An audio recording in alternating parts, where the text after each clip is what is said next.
नमस्कार, मैं हूँ सारिका पंकज। एक बार फिर से हाजिर हूँ जातक कथाओं के संग्रह से एक नई कथा लेकर। छह दंत हाथी की कहानी, अपनों का साथ नहीं छोड़ना चाहिए। छह दंत हाथी की कहानी कैसी है, आइए जानते हैं। सदियों पहले की बात है। हिमालय के घने जंगलों में हाथियों की दो खास प्रजातियां पाई जाती थीं। एक प्रजाति थी छह दंत और दूसरी प्रजाति का नाम था उपोसत। इनमें से छह दंत प्रजाति काफी मशहूर थी। विशाल छह दांतों की मौजूदगी के कारण इन्हें छह दंत के नाम से पुकारा जाता था। इन हाथियों का सिर और पैर किसी मणि की तरह सुर्ख लाल दिखाई देता था। इन छह दंत हाथियों का राजा कंचन गुफा में रहता था। उसकी महासुभदा और चुलसुभदा नाम की दो रानियां थी। एक दिन हाथियों का राजा अपनी दोनों रानियों के साथ जब पास के एक सरोवर में नहाने के लिए गया तो उसी सरोवर के किनारे एक पुराना विशाल वृक्ष, सुंदर वृक्ष लगा हुआ देखा। उस वृक्ष पर लगे फूल बड़े ही खूबसूरत और मनमोहक खुशबू वाले थे। गजराज ने खेल खेल में अपनी सूंड से उस वृक्ष की एक डाल को कसकर हिलाया। इससे डाल पर लगे फूल महासुभदा पर झड़ने लगे और वो गजराज से बहुत प्रसन्न हुई। जबकि दूसरी तरफ वृक्ष की एक सूखी डाल पुरानी होने के चलते गजराज की सूंड का जोर न झेल सकी और टूटकर फूल समेत गजराज की दूसरी रानी चुलसुभदा के सिर के ऊपर जा गिरी। हालांकि ये घटना संयोगवश घटी थी, लेकिन चुलसुभदा ने इसे अपना अपमान मान लिया और उसी वक्त गजराज के निवास को छोड़कर कहीं दूर चली गई। जब गजराज को इस बात का पता चला तो उसने चुलसुभदा को बहुत ढूंढा, लेकिन वो कहीं नहीं मिली। कुछ समय बाद चुलसुभदा की मौत हो गई। मरने के बाद वह चुलसुभदा मध्य देश के एक प्रतापी राजा के यहाँ राजकुमारी के रूप में पैदा हुई। बेहद सुंदर व गुणवती थी। युवा होने पर उसकी शादी वाराणसी के राजा से हुई और वो वाराणसी राजघराने की पटरानी बनी।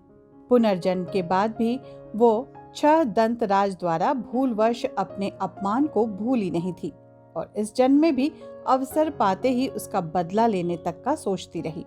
एक दिन मौका पाकर उसने वाराणसी के राजा को छह दंत राज हाथी का बेशकीमती दांत हासिल करने के लिए उकसाया।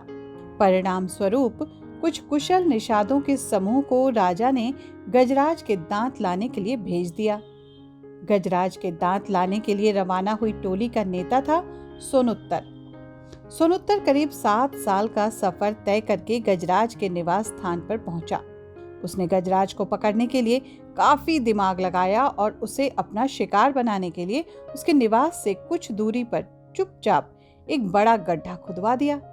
गड्ढे को छिपाने के लिए उसने उसे पत्तियों और छोटी लकड़ियों से ढकवा भी दिया और खुद झाड़ियों में जाकर छिप गया। इसके बाद जैसे ही गजराज उस गड्ढे के करीब आया तो सोनुत्तर ने विष बुझा तीर निकालकर छह दंतराज के ऊपर चला दिया। तीर से घायल होते न होते गजराज छह दंतराज की नजर झाड़ियों में छिपे सोनुत्तर पर पड़ गई और वो उसे मारने के लिए दौड़ा। पर नजदीक जाकर छह दंतराज ने देखा कि सोनुत्तर सन्यासियों के वस्त्र पहने हुए था। हाथी होकर भी छह दंतराज ने सन्यासी समझकर उसे छोड़ने का फैसला किया और इस तरह गजराज से सोनुत्तर को जीवन दान मिल गया। गजराज से जीवन दान पाकर सोनुत्तर का मन बदल गया और उसने गजराज को सारी कहानी कह सुनाई।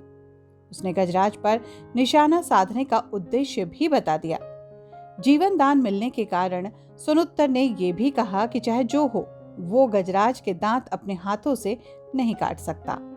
छह दंतराज ने अपनी पत्नी के मानवी बन जाने के बाद भी उसके आचरण से दुखी था, पर अपनी मृत्यु से पहले उसने खुद ही अपने दांत तोड़कर सोनुत्तर को दे दिए। गजराज के दांत पाकर सोनुत्तर वाराणसी को लौट आया। उसने छह दंतराज के दांत रानी के समक्ष रख दिए। साथ ही रानी को यह भी बताया कि किस तरह गजराज ने उसे न केवल जीवन दान दे दिया है, बल्कि आपकी इच्छा जानकर खुद अपने दांत दे दिए। पूरी बात जानने के बाद रानी गजराज की मौत बर्दाश्त न कर सकी और इस सदमे से उनकी भी तुरंत मौत हो गई। इस कहानी से हमें क्या सीख मिलती है? इस कहानी से हमें ये सीख मिलती है कि बदले की भावना सोचने समझने की हमारी क्षमता छीन लेती है। इसलिए बदले की भावना से कोई भी कार्य हम न करें तो बेहतर होगा। और आपको ये भी साथ में बता दें कि जातक कथाएं होती क्या हैं। जातक कथाएं बौद्ध धर्म में काफी सम्मानजनक स्थान रखती हैं। इन कथाओं के बारे में मान्यता है कि ये भगवान बुद्ध के पूर्व जन्मों की कथाएं हैं, जिन्हें स्वयं महात्मा गौतम बुद्ध ने सुनाया था। बाद में यही जातक कथाएं बुद्ध के निर्वाण के बाद उनके शिष्यों द्वारा कही गई। सच्चाई चाहे जो भी हो, इतना तो तय है कि इन्हें विश्व की प्राचीनतम लिखित कहानियों के रूप में जाना जाता है। इन जातक कथाओं की संख्या लगभग 600 है और इन्हें बौद्ध धर्म ग्रंथ त्रिपिटक के सुत्त पिटक के खुद निकाय के 10वें भाग में सम्मिलित भी किया गया है। हर शनिवार को इन्हीं जातक कथाओं में से एक कथा लेकर आपके लिए हम आते हैं। ये कथा आपको कैसी लगती है कमेंट बॉक्स में जरूर बताएं, और अगर इस तरह की कोई कथा आपके पास हो तो हमें जरूर खबर करें। मिलती हूँ अगले शनिवार को एक नई सीख के साथ जातक कथाएं में। तब तक के लिए दीजिए अनुमति। नमस्कार।